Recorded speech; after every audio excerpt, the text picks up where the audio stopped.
How do you max out an egg drop? With pumpkins, of course. This episode is all about dropping pumpkins and looking at material science. Knee pad pumpkin! Cutting edge materials, hagfish slime, ugh, and not so cutting edge, foam. All on this episode of Science Max, Experiments at Large. Hey, Science Maximites! Today we're doing the egg drop experiment and Oh no! Oh no! Ha ha ha ha ha ha! Things like this egg carton are designed to cushion the eggs in case it accidentally gets dropped, or in case you want to stack something on top of it. The egg drop experiment is a great way to design some really cool stuff, and it's easy to understand. You take an egg and you drop it.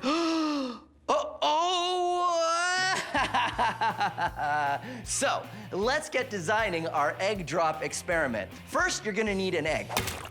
No!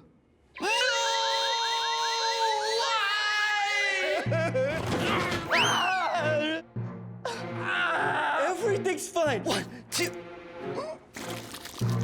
Right, so where were we? Yes, you need an egg. And you need an adult's permission just in case you make a mess. Now, there are 2 ways to approach the egg drop strategy.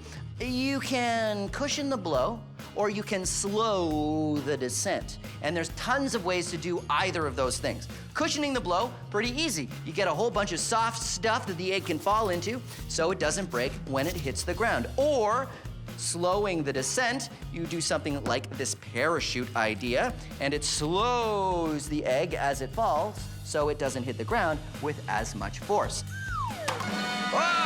And you see, the egg is totally fine because it went slowly to the ground. Now, this episode isn't just about dropping eggs. It is about material science. The kind of materials that you use make a big difference. Styrofoam, tissue paper, very light plastic, very light string. If we were to say use different materials for our parachute version, say wood instead of styrofoam and heavy string and very heavy fabric, I wonder if this would work as well.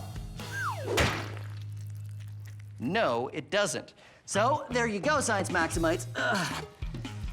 Materials make a difference. And that's what this episode is all about. Material science. Cutting edge materials, new materials, and dropping a whole lot of things to see if they break. But first, I need an expert to help me. Let's see. Who should I pick? Jenna from the Ontario Science Centre would be great at this. Okay. Come on. Huh? Hey, Jenna! Phil, how you doing? Jenna from the Ontario Science Centre is gonna help me max out the egg drop. Yes, but we're gonna need an egg, right? Yeah, no, I had one when I came through the door. Whoa! Woo! So do we have some more eggs? No, that was the last one.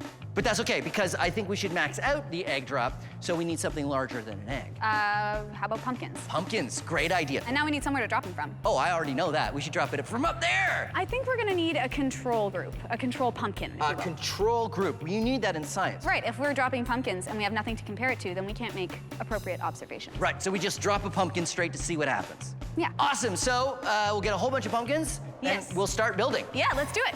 And then we'll also probably need to clean this up. Wait, I got a mop over here. This is our control pumpkin. A control in science means a version you don't experiment on, so you can compare the results of your experiment. So this is what a pumpkin does when dropped with nothing to cushion the fall. Jenna and I really have our work cut out for us because a pumpkin has a lot more mass than an egg, which means it's going to be much harder to stop once it's moving. So now all we have to do is come up with a couple ideas to stop that from happening. All right, let's do it. Science. Yeah. You want the best material around? Well, you come to the right place. I've got them all. I got you flubberoid, magnoplex, flexoweed, pastotherm, bluebifoam. You need hydrogelatinous substrate? I got it. But you know, all those fancy materials are nothing compared to the good old-fashioned spider web. Huh? Hey, where's Gary? Ramona, Gary got away again. You know, people ask me, Sal, is it true spider webs are stronger than steel? And I tell them, it depends. When you look at a rope or a thread or a fiber, you talk about its tensile strength or its ability to withstand force before breaking. But you're comparing different things, so you have to compare them by thickness. So if you're comparing a steel cable to a spider web of the same thickness, then yes, steel is stronger. But spider web is 6 times lighter than steel. So if you are measuring strength to weight, spider web wins every time. Gary! So why don't we build more things with spider web? Well, for one thing, it's sticky and difficult to work with. Almost finished knitting the spider web sweater. It's only gonna take me about 80 more hours. And it's not easy to train spiders. Okay, Steven, one long, non-sticky thread and you get a cookie, okay? And, hey, where's Marco? And Petunia. Huh? But no need to train spiders now because modern science has surpassed the spider web. Enter carbon nanotubes. Huh? This thread doesn't look like much, but it is made of tiny little tubes made of carbon atoms. Think of them like a straw. But a really long straw. Carbon nanotubes are incredibly light and strong. Remember when we compared strength to weight? Well, steel is heavy. Spiderweb is about 6 times stronger by weight, and carbon nanotube is about 50 times stronger than that. That's so great. So why aren't we making everything out of carbon nanotubes? I'm gonna knit a carbon nanotube sweater. Well, first we have to make them cheaply enough to be affordable. There you go. One carbon nanotube sweater. $480,000. But material scientists all over the world are hard at work trying to find ways to make carbon nanotubes faster and cheaper. And soon, they'll be everywhere. And then spiders can go back to spinning their webs in peace. There you are, Gary. Where's everybody else? With Petunia and Marco and... What do you mean they're in my jacket?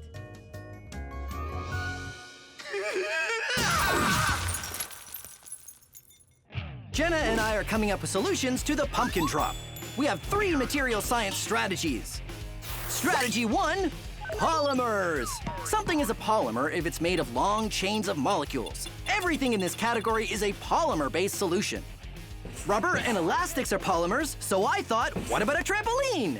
Look to the left a little bit. My left or your left? My left. Alrighty, here we go. And it works great. The pumpkin totally survives until it lands from the bounce. That's it, like it's a success and a failure. Balls are made of polymers like rubber or plastic, so how about a bag of balls? There's the pumpkin. Whoa! I think that worked. Whoa, mostly unscathed. Almost there, almost there. Right. Bungee cords are made from elastics, which are a polymer, and it worked, I think. I mean, it stopped it from falling, but never made it to the ground, unless we unhooked it. Technically, it survived better than any other pumpkin, really. Here's another polymer solution. This is cornstarch mud. It's a liquid, but if you hit it, if you impact it, it turns rigid. Right, so that could protect the pumpkin. Oh, yeah. And now, The rest. we add more cornstarch. Cornstarch mud strategy. But it turns out hardening on impact doesn't cushion the pumpkin much. Yeah, a bit of a problem there. I don't think this worked. And every scientist's favorite polymer, Giant tub of slime! Where did you get a giant tub of slime? Episode 6. All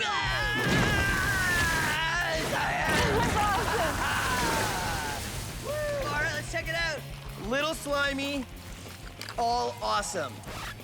Now let's recap. This is our control pumpkin, so solutions work if they do better than that. Trampoline? Yes. Then no. Bag of balls? Yes. Bungee cord? I think we need to disqualify that one. Cornstarch mud? Barely. Slime? Yes. Not bad for our first round. Science! Advanced materials in 60 seconds. Scientists and engineers are always coming up with new and advanced materials. Some are for spaceships, and some are just for fun. I'll show you a few. Hold on. Like, oh, this. This is a thermochromic mug. It's cool right now, but if you add hot water, it changes color. Ooh, this spring is made out of nitinol wire. It's also called memory wire, and I'll show you why. The reason it's called that is because it's a metal that remembers its shape. This one remembers being straight. All I have to do is drop it in hot water and it turns back into a straight wire. How cool is that? Ha ha! Science! Oh, this is ulexite. It's sort of a see-through rock, but it's made of perfectly aligned crystals. So it's not just see-through, but the image actually gets transmitted from one side of the rock to the other. Advanced materials are really cool. I can't wait to see what science comes up with next.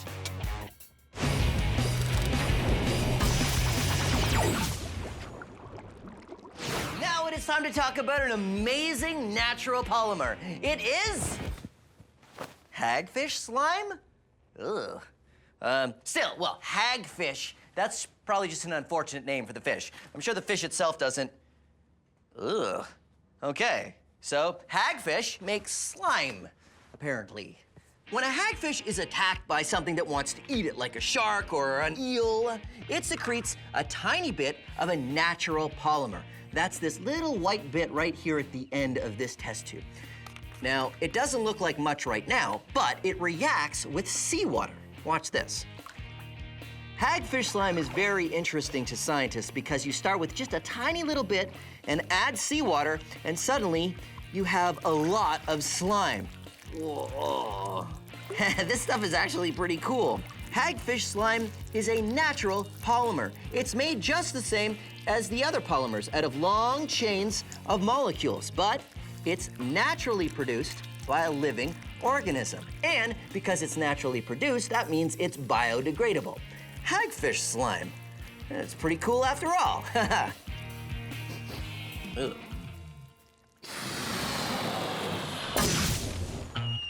We've had some good successes with polymers. Whoa, mostly unscathed. Almost there, almost there. Right. Now it's time to try our foam solution.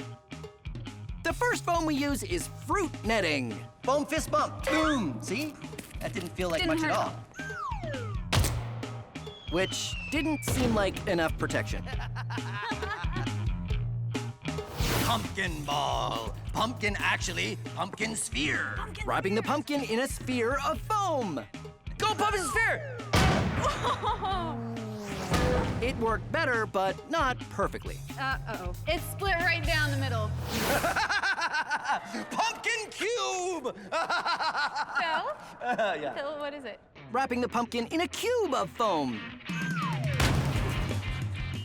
Better than our control, but you can see the pumpkin crush as it lands. Oh, no. Phil? Totally great! How much did it hold together? Not at all. I'll give it 3 cubes out of 7. We need more protection, Pumpkin helmet. which leads us to a bike helmet solution. Which worked the best of all so far. Totally survived! Oh, my goodness! Yes, I know, this pumpkin's a bit smaller than our control pumpkin, but our big pumpkins wouldn't fit inside helmets, and we figured it was only a fair test if we used a pumpkin the size of your head. This is why you wear a helmet, Science Maximites. Look at that. Unharmed. Expanding foam sealant. And we spray it all the way around the pumpkin. Expanding foam sealant is special stuff used to insulate gaps and cracks in the walls of your house. It comes out of a can soft, but then expands and hardens to foam. A full pumpkin completely covered in expanding foam! Turns out this stuff is made for insulation, not absorbing shock. Our beautiful foam pumpkin. I don't think it worked that well. So now we recap our foam solution. Fruit netting. No. Foam sphere? Yes. Foam cube? No. Bike helmets? A big yes. The only perfect pumpkin yet. Expanding foam? No. So that's it for our foam solution. I think we should move on to armor now. Yeah, all right.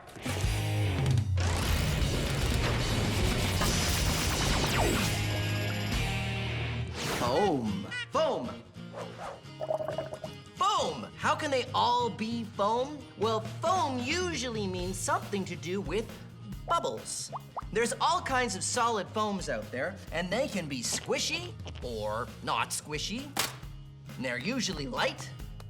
Air is an insulator. That means it does not conduct heat or cold very well. You see, I cannot tell this ice is cold until I get my finger really close to it. Yeah, there it is. There, I feel it. And because foam is full of air bubbles, it makes a great insulator. That's why we make coolers out of foam. So what's the best, most advanced foam out there? It's this. It's called aerogel, and it's 98.2% air. It is super light because it's mostly air, and it's a great insulator because it's mostly air. It's great to pack things in as well, and NASA uses it on the Mars rover and in spacesuits because it's such a good insulator. Cool. Or not cool because, you know, it's an insulator, so it would protect from the cool.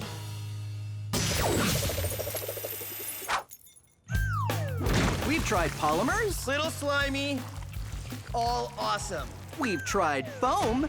Uh-oh. It's split right down the middle. Now it's time to try armor. Anything that protects the pumpkin in a shell of some sort. This does not look like armor, Jenna. This looks like pumpkin soup. Our first solution may not seem like armor, but it's a hard shell and the pumpkin floats in the water. When we drop it, the bin explodes, which slows the pumpkin down a lot. The result? Not perfect, but still, remember, it's better than our control. So compared to the control pumpkin, that did pretty well. That was pretty good. Yeah. I'll give you that. What is this? All right, well, we've got a pumpkin covered in knee pads. Knee pad pumpkin! Knee pads are armor for your body. So wrapping the pumpkin in knee pads... Knee pad pumpkin! Drop it, Phil! Didn't seem to make much of a difference. Maybe it didn't land on a knee pad. Maybe we just missed. It ended up in between the knee I pads. think that must be it. It's looking a little rough. But using sports equipment gave me an idea for using an advanced material. It's called sorbethane, and it's used in modern sports equipment. It disperses impact. See, watch this. Okay, so I've got a hammer, and I hit the pumpkin here, and it goes right into the pumpkin, right? So take that. Now I hit it again on the sorbethane, and haha, see? Nothing. So I thought maybe this will cushion the impact. The result? Not bad. I don't think it dispersed it quite well enough. There is a crack coming right from the hole that you made with that hammer. Okay, so the hole might have structurally weakened the pumpkin a little bit. So the sorbethane did a pretty good job, actually. Yeah. Good thing it is in athletic equipment. That's what it's for. Carbon fiber is a very modern kind of material. It's carbon meshed together and then glued down, so it's super strong. Super strong, and the pumpkin is contained inside. It's like double shields. Yeah, so can I test how strong this is? Oh yeah, this is the armor solution, so let's try it out. Here, we better try it. Whoa! But when we drop it, we realized there were too many hard surfaces. And not enough cushioning. But the carbon fiber held up really well. Slowing the pumpkin down and cushioning it is the answer, which leads me to my final solution. I call it the lunar lander. That's what I was doing. I was coming in, right? Right. Yeah. See, I thought we were supposed to be doing armor? Yes. So this is armor. I know it looks like foam, but you see armor like in a helmet, it's supposed to crumple to protect your head, right? So Right. this will also crumple because it's not just foam, there's wood inside. So the wood is supposed to break and then the foam bends and the whole thing is supposed to cushion the impact of the pumpkin. Ooh. That looks pretty good. The landing crushed and broke a lot of the arms of the lander, but the breaking cushions the impact. Oh, what do you think? I think it's good. I think we're good. Look at that. And now the awesome recap. Remember, the difference between doing science and just having fun is recording the results. Water bin? Yes. Knee pads? No. Sorbethane? Yes. Carbon fiber? No. Lunar lander? Yes. So, we've had some successes and a lot of failures, and we've learned a lot of things about different materials. And we have one pumpkin left. There you go. Science Max Experiments at Large. Pumpkin drop. Thank you, Jenna. Thank you, Phil. That was awesome. And we still have one pumpkin left. Whoa! Whoa! No! No! No! I got it. I got it. It's fine. It's fine. Everything's fine. Fine. It's, Fine. We can I got take, this. I got this. Yeah, It's we can fine. take that up. Yeah, no, it's you got it. You got good. it. Careful. Oh well. Oh, okay, well. Make that 0 pumpkins left. This episode of Science Max is all about elastic energy. We use it to build a catapult and a paddle wheel boat, and then we max them out. We even learned some history. Elastic energy. Today on Science Max Experiments at Large. Welcome to Science Max Experiments at Large. I'm Phil McCordick, and today we're going to be building one of the most devastating, one of the most powerful machines known to medieval man, using a plastic spoon, among other things. We're going to be building a catapult. Catapults were used throughout history for all kinds of reasons to throw all kinds of things, but mostly big stone blocks at castle walls in order to knock them down. Here's what you need in order to build your own catapult. You need elastics, pencils, unsharpened is fine, plastic spoons, like I said, and popsicle sticks. Popsicle sticks. Popsicle sticks. I'm gonna go wash my hand.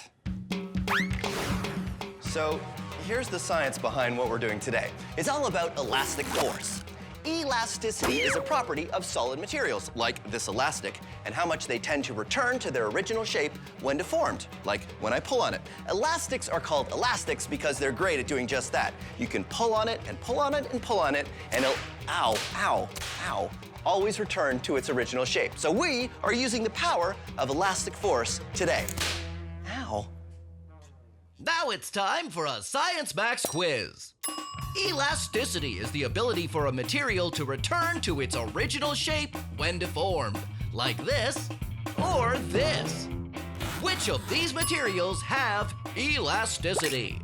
A rubber band, a pencil, or a rock? Haha! This is a trick question.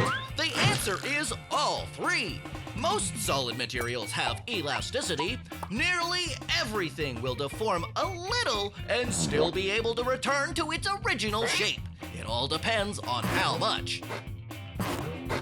This is a steel bar. This is an elastic band. And this is an ice cream sundae. We're not talking about ice cream sundaes now, though, so get that out of here. Good. Now, a steel bar and an elastic band both have elasticity. A steel bar can be stretched to 1% of its length and still spring back. A rubber band can be stretched 300% or more. The difference between the two is why we make balls out of rubber and buildings out of steel, because the other way around wouldn't be good for balls or buildings. This has been a Science Max quiz. All right, let's build our catapult. The first step, take 4 pencils and stick your popsicle stick in between so you have 2 on the top and 2 on the bottom. And then use your elastic to go around and around and around. That's why I like building things with elastics, because it makes it very fast to tie things together, because once you go around and you have it nice and tight, you just pop it over the end and voila, it stays together. And that is how you start making your frame. Put more pencils on that side. And another popsicle stick on the other end, held on at the corners with more elastics. Then, take even more elastics and put them right around the middle until you get this. I've added a few more elastics around the middle here, and that is where we're gonna get all of our elastic force. I think I have 6. The more you use, the better it's going to work. Take your popsicle stick, stick it in between the elastics, and then start spinning it around. Here's the reason I use pencils and popsicle sticks is because the pencils are a little bit longer, which allows you to twist the popsicle stick around in the middle and build up the elastic force. Now, because I'm twisting, the elastic force we're using here is called torsion, or twisting force. When you feel you have enough torsion, pull your popsicle stick down a little bit so it won't unwind on you, and you'll see that you have all kinds of elastic energy. Then, take your spoon and stick it on the popsicle stick. And you can also break off the popsicle stick if you want to make sure it's the right length. And it works like that. To make the frame, you just need more pencils and elastics. The trick is to make a triangle with 2 pencils attached to your frame. They should stick up right where your catapult arm would be fully upright. Then, take a final pencil and put it across the top. Don't forget to pull the arm back before you put the pencil across, otherwise it'll end up on the wrong side. Now, this is very complicated, and I went pretty fast, so if you want the step-by-step instructions on exactly how to build this, go to our website. And there you go, a catapult of your very own that you can use to knock down very small castle walls. I've also built a larger catapult using all of the same principles. Pretty good, huh? It's got a longer arm, which means I can throw marshmallows even further. Whoa. Or I can throw larger marshmallows, or I can throw very large marshmallows. Whoa. Now I know what you're thinking. You're thinking, Phil, is that the largest catapult you're gonna make? Well, of course not. This is Science Max, experiments at large. I'm headed to the Center for Skills Development and Training, and we're gonna max out the catapult so that it's big enough to throw one of these.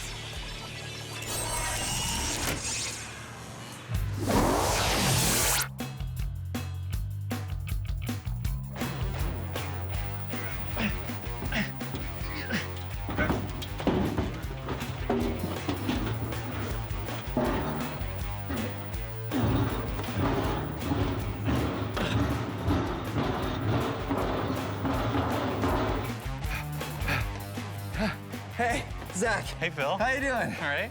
This is Zach. He's a mechanical engineer, and you build machines for a living, right? That's right. Great, because I need help building a catapult. Okay, but what's with the pumpkin? Now, the pumpkin is what I want to throw out of the catapult. See, I figure we just take the small design, and we just make it so that we can throw one of these. What do you think? You're gonna need a really big catapult. Yeah, and I'm also going to need some really big elastics. Where do you get those? Well, in medieval times, they used rope to make large catapults. Oh, okay. Well, rope is a lot easier to get, and that would be fine. And I want to make this arm as long as this piece of wood here. This is gonna be a huge catapult. It's a huge catapult. I guess we should build it outside, though, huh? Let's do it. Okay, it's over that way. Okay. I'll follow you. Sure, do you want a hand with that? No, I'm fine. You go ahead, and Okay. I'll just, maybe if you hold the door open for me, I could just hold, no, you know what, you go and I'll meet you. You sure you're good? Our full-size catapult is going to look a lot like the popsicle stick version. We start with a 4-sided frame and add some legs on the bottom. Our spoon is going to be replaced by a long throwing arm with a basket on the end. Then we need a really strong cross brace at the top to stop the arm. Just like in the small version, using a triangle shape is the best because triangles are very strong. Finally, we need something to wind around and around, which is going to give us our elastic force.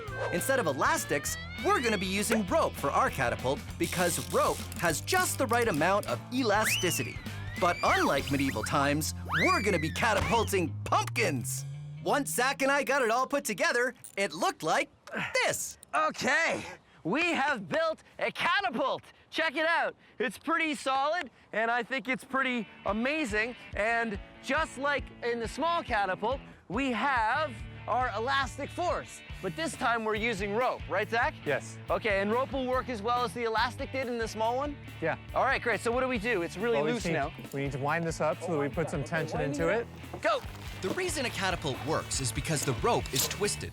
The elasticity in the rope wants to unwind, which gives the catapult its power. Just like the small catapult, the more you wind it, the better it works. Good. Usually in medieval days, they had whole teams of people doing this job, but it's just me and Zach now. How you doing, Zach? All right. Okay. And then we clamp it on here. So the thing doesn't unwind, right? Yeah. Good. All right. Now we have our pumpkin, and we're gonna fire our pumpkin in our castle wall, which is made out of cardboard boxes over there. Pumpkin. All right, here we go. Pulling the arm back. Oh, that elastic force is pretty strong. Okay. How do you think that pumpkin's a good size? Oh, it's pretty big. You think? Oh, a little too big. It's too big for our basket. Smaller pumpkin! Smaller pumpkin! I'll hold this. No rush, Zach. No rush. Okay, rush, Zach. Can't hold. Oh, yeah. Can't hold arm. Okay, ready? 1, 2, 3! It didn't work that well. No, not quite that well. Yeah, so Let's see. it went and it flew and it landed here, which is a little farther away from the wall than I'd like it to be. 1/3 of the way to the wall! I don't know if that's enough. What do we do to make it better? Well, the way we're throwing it right now, we just have the pumpkin in a, at the end of the arm. But Yeah. if we make some kind of a sling so that we fling it as we're bringing it up. We make a sling? Yes. All right, I don't know how to make a sling, but you know how? Sure. All right, we'll make it and then you can explain how it works. Yeah. All right, good. Let's put the pumpkin over here. We'll recycle it later. Max Historica. Good morrow to you. I am Lord Fillington III, and welcome to my medieval castle. Throughout history, lords and kings have built castles and walls to keep people out. I built my castle to protect my prize collection of snow globes. I have so very many, and they're all mine. Ha ha! Oh, hello! You down there! You can't come in. This is my castle.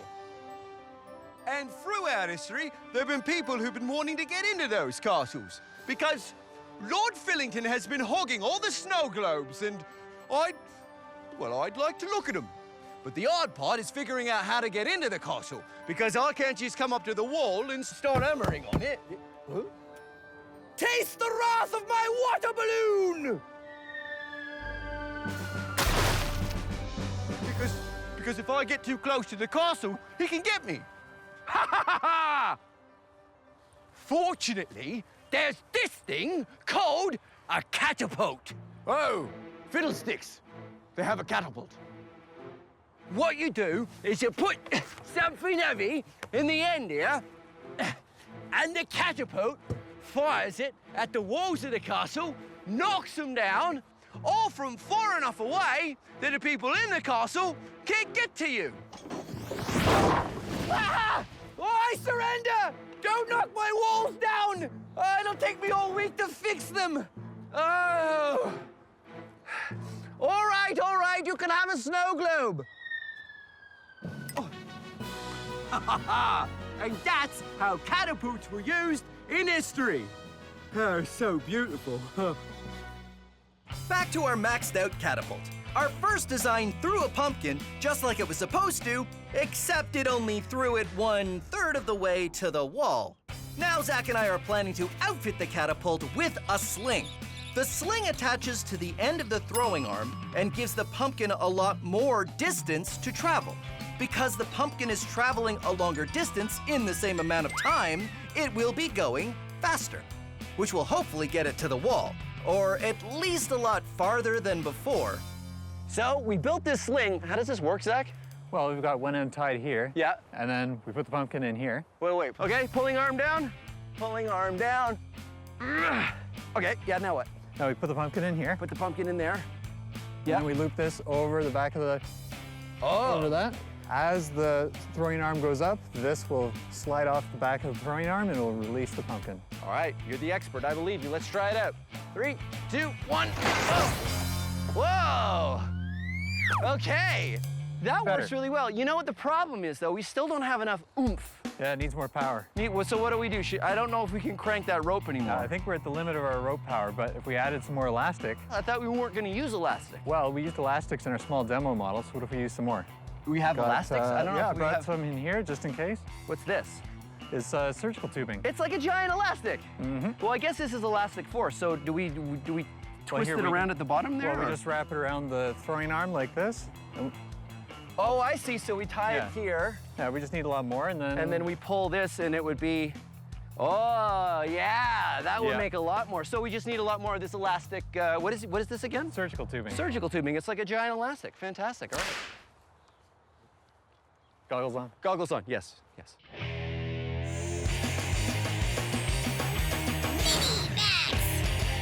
Here's Here's another fun way you can play with elastic force. Take a milk carton.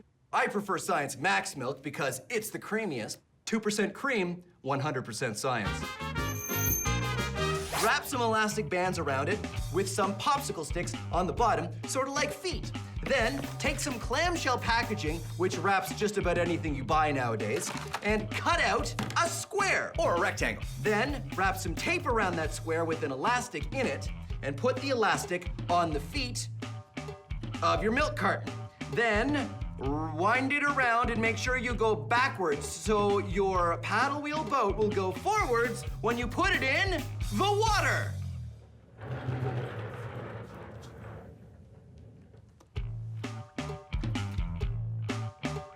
And there you go, a paddle wheel boat. Now it is time to max it up. Ahoy, the SS maxed out elastic force paddle wheel boat mattress. I need a better name. But I've made a giant paddle wheel boat that will work on elastic force because I've got surgical tubing as my elastics, and that's an air mattress. And then I use some lumber to hold it all together. And of course I need a paddle wheel, and what better thing to use in a pool than a flutterboard? Okay, here we go. So normally you're not allowed to wear your clothes and your shoes in the pool, but I got special permission because of science. Besides, I'm not worried at all, so I didn't wear my swimming outfit because I figure I can totally do this entire experiment without even getting wet. That is how confident I am.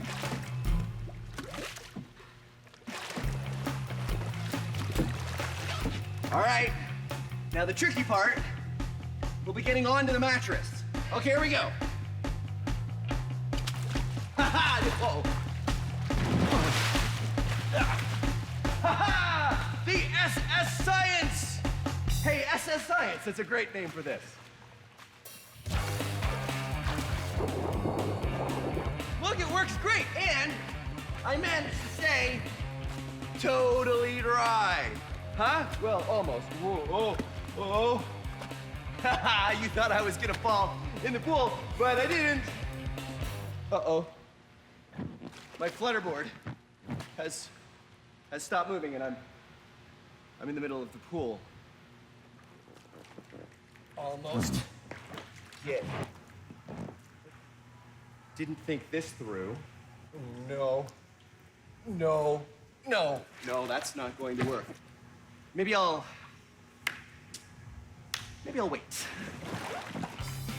Our maxed out catapult was working well with the sling we attached to it, but it still didn't make it all the way to the wall. Zach's idea is to attach a bunch of surgical tubing to the cross piece of the catapult. Surgical tubing is pretty much big elastics, so we'll have two places we're getting elastic force from, the rope and the surgical tubing. Hopefully this design is enough to help our catapult fling a pumpkin far enough to hit the castle wall. All right, here we go. You hold that. I get this. We got our system down now.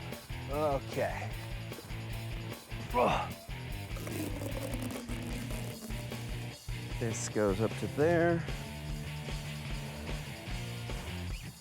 Okay.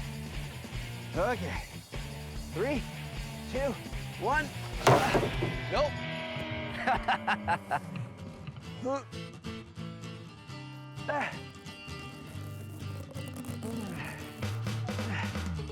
One, 2, 3. Oh! Oh! It went too far. It went too far. That's so good. Oh man. Right. Okay, so all we gotta do is move the catapult back. So you get that side, I'll get this side, and we'll move the catapult. See, now our catapult is too good. We gotta back it away from the castle. All right, let's go again. Aha, pumpkin. Pumpkin. Pulling arm back. Pulling arm back. Grunting. Floating pumpkin. Hooking rope on arm. Hooking rope on arm. More grunting. More grunting. Pulling back strongly. 1, 2, 3. Oh, oh, oh, wow. Woo. We're inside the castle. We're still inside the castle. Oh, man. It's an excellent shot, though. So what do we do? Move the catapult back? Yeah. Move the catapult back! What about here? here? Here we go again. Pumpkin! Pumpkin. Loading arm. Load an arm.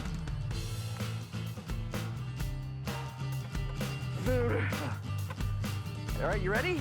You think it's gonna work? We've done every modification we can possibly do. So you think it's gonna work this We time? did it. It's gonna work. Okay, here we go. I'm excited.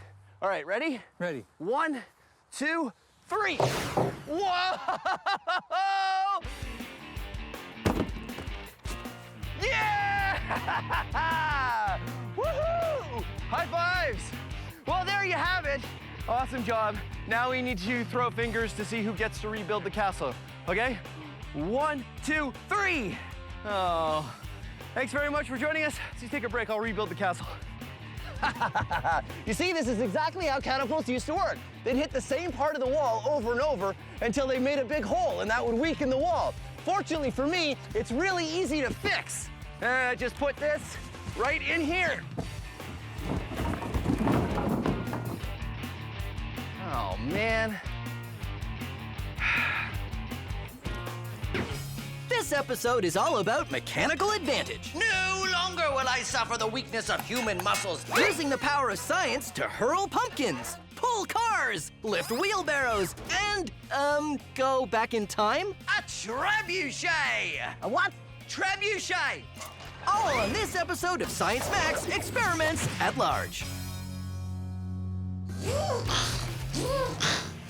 Behold, Science Maximites! I am Filtron 2.0! I have changed myself into a cyborg to give myself super strength! No longer will I suffer the weakness of human muscles! Behold my awesome strength! Tremble in fear at my might! I would... I may have to give myself some upgrades. Yeah, so...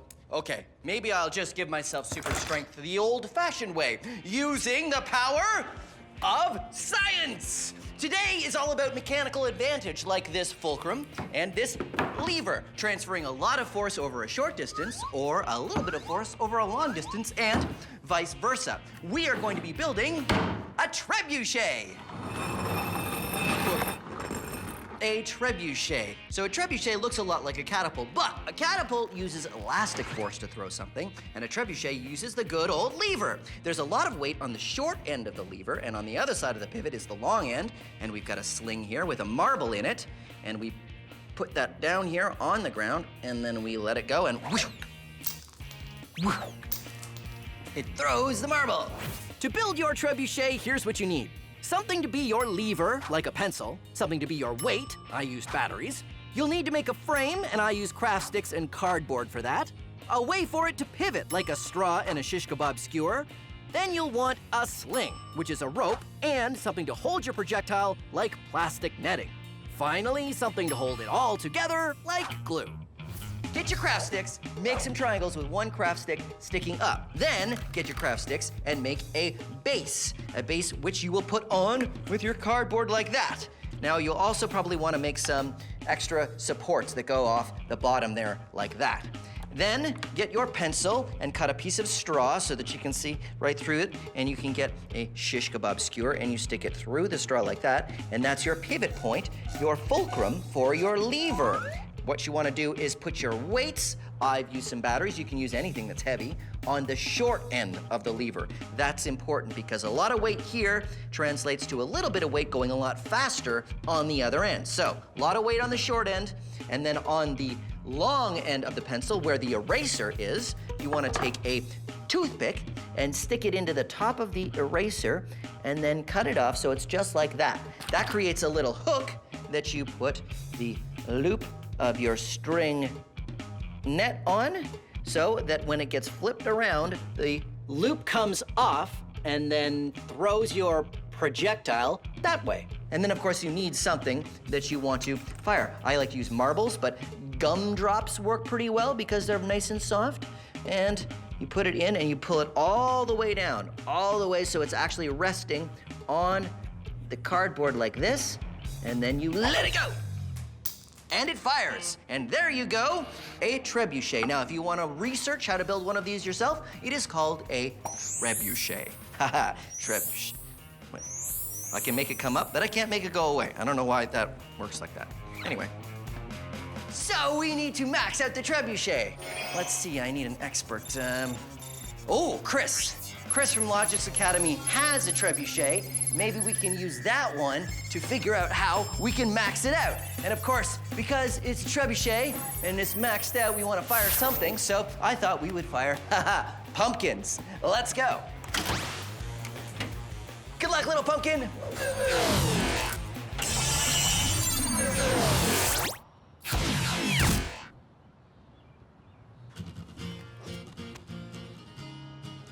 Hey, Chris! Hey, how's it going? Chris from Logix Academy. I had a problem with the pumpkin. It kind of got larger than I expected. It's okay, I think this one's bigger than what we need anyway. Chris shows me a scale model trebuchet, one we can use to test a few ideas before building our maxed out version. Go on here. You've got little mini pumpkins! I know, don't get too attached. The first is the arm length, getting the right ratio. That means how long one side of the lever is compared to the other. When talking about a ratio, you write it like this, 1 to 2. It doesn't matter what the actual measurement is, just that this side of the lever is 1 of that measurement and this side is 2, or 2 times longer than this side.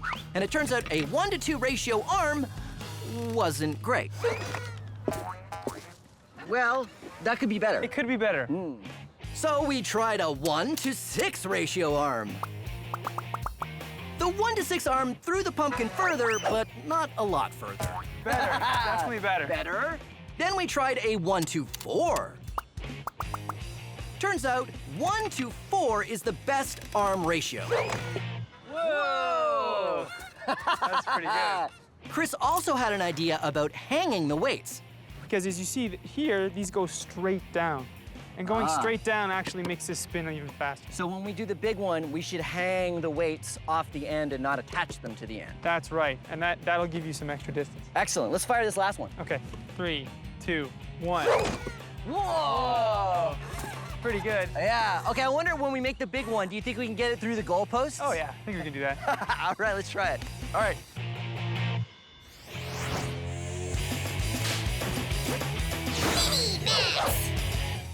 This episode is all about giving yourself super strength using mechanical advantage. Well, here's how you can use a rope to give yourself the strength of a superhero. Ha-ha! I am mechanical advantage using a rope man.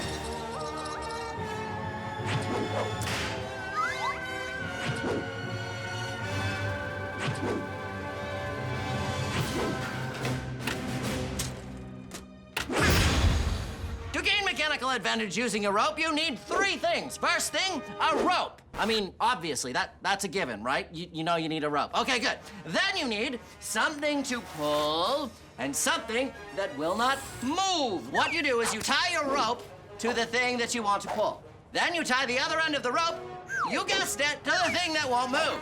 Now, you pull from the middle like this. And it's very easy to pull the weight. Why? Because of mechanical advantage. You're using a small amount of force over a longer distance. But what if the weight is heavier? Then you lengthen the rope. Now we pull from the middle and it's easier. Why? Yes, mechanical advantage. A small amount of force over an even longer distance makes it easier to pull the weight. Let's max it out. Mechanical advantage using a rope man, away! High above the city, mechanical advantage using a rope man surveys the town looking for someone in trouble. There's someone. Oh, my minivan broke down and only 10 feet from my parking spot. If only there was someone who could help me.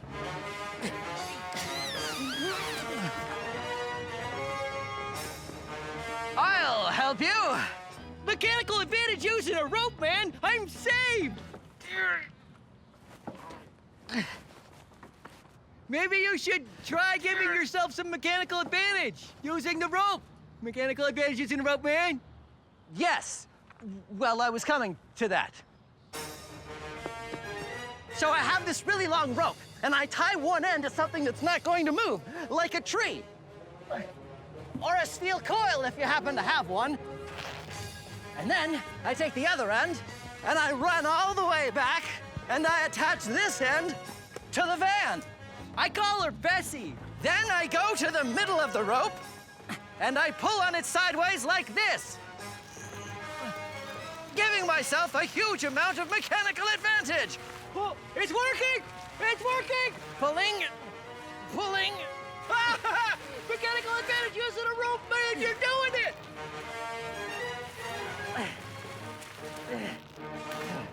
Ha-ha! Well, gee willikers, you did it, mechanical advantage using a rope, man. You pulled the whole van.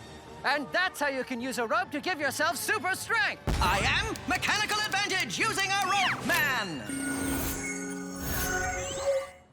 Based on what we've learned from our small-scale trebuchet, Chris and I made a maxed-out version.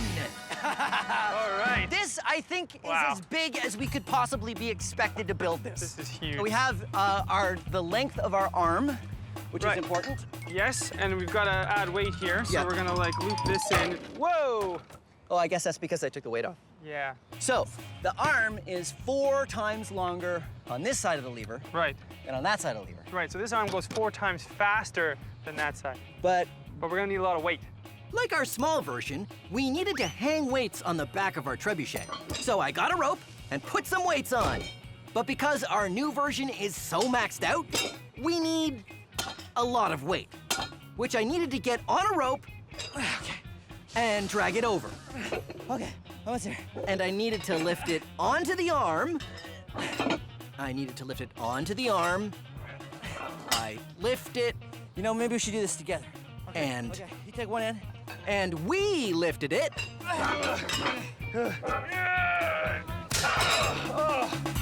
That's gonna be a problem, Phil. I'm kind of glad that happened because there was no way I was going to be able to lift that. I know, it was way too heavy, and we need something stronger that can still hold the weight and still give us the hinge that we want at the top. And once the weight's up there, if the rope broke, That would be bad news. that'd be big time bad news. Okay, so we need a new solution for getting the weights on the trebuchet that is not.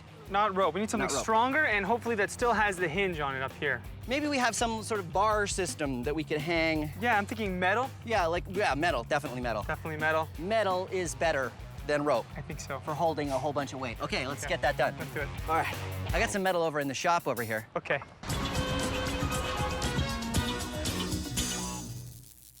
Come on down to Sal's Science Shop. I am Sal, and this is my science shop. You want levers? I got the best levers around. Little levers, big levers, all drastically reduced.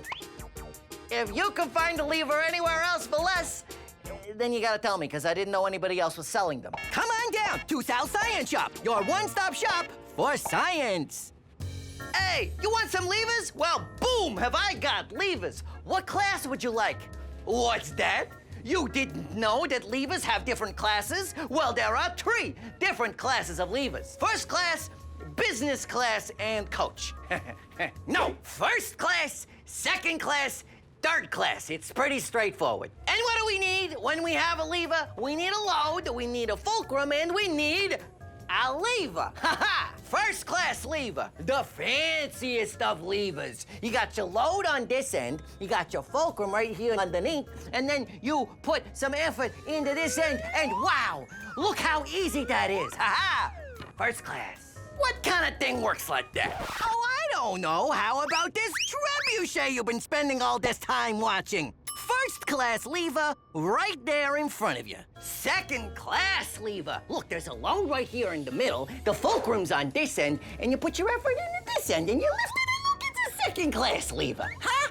How cute is that? But what kind of thing works like that? It's like a wheelbarrow. The fulcrum is the wheel. The load goes in this, I guess this is the barrow, and then I lift with the handles. Huh? Look at that. Ha! Lever! Third class lever. You got your load on this end, you got your fulcrum on this end, but where is the effort? The effort's in the middle, and it pivots while you move it, huh? Where you gonna get that kind of crazy contraption? Salad tongs! Salad tongs? Salad tongs. Look, you put the effort in the middle there, it pivots on that end, and you have the load there.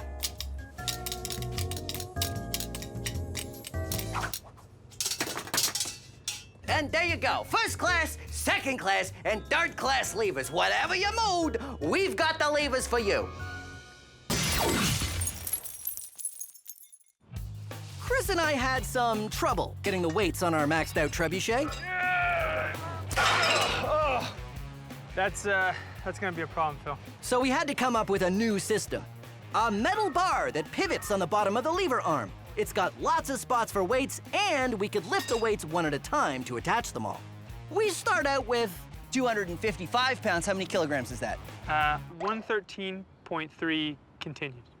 Yeah, that's what I got too. All right, that's definitely enough weight, right? Definitely. Okay, let's fire a pumpkin. Let's do it. this trebuchet works the same as the other models, but because it's so much larger, we really need to haul on the rope.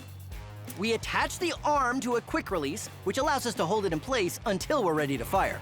Oh, here we go. Okay. 3, 2, 1. Whoa! Oh! Whoa!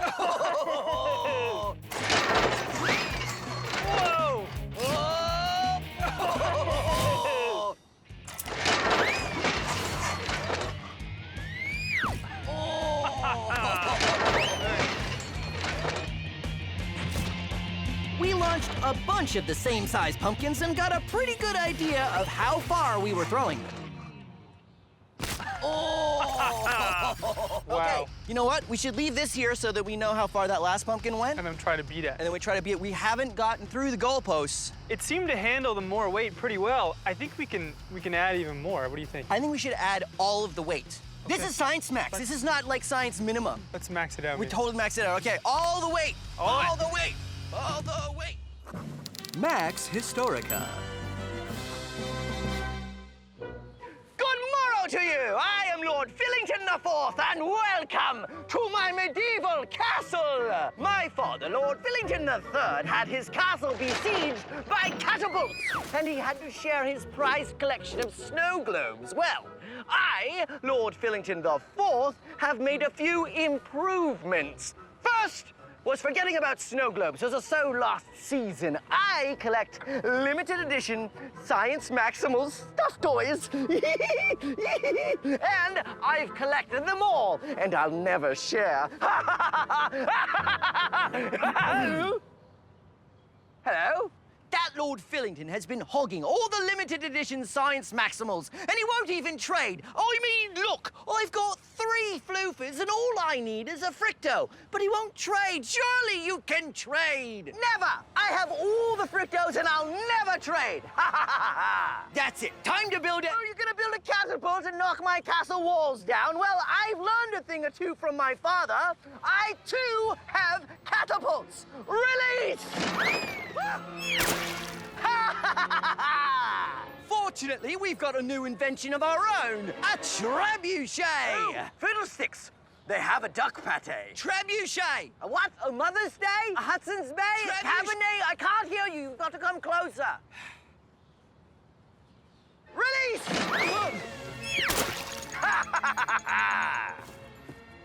The trebuchet was the best thing around right up until the invention of gunpowder. It could throw farther than anything else, even catapults. What you do, you see, is you put something in there, and then you put a big weight up there, right?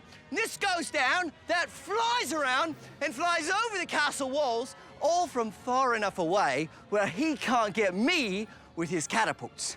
And it works like this. 3, 2, 1. No, didn't that make it? It's too high, it's too high. Ah!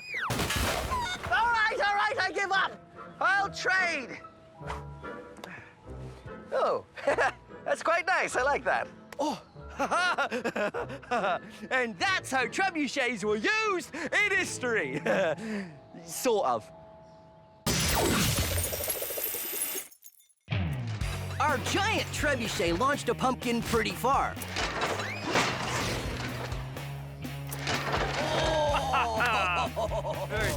But now it's time to max it out further by adding even more weight. All the weight. All the weight. All the weight.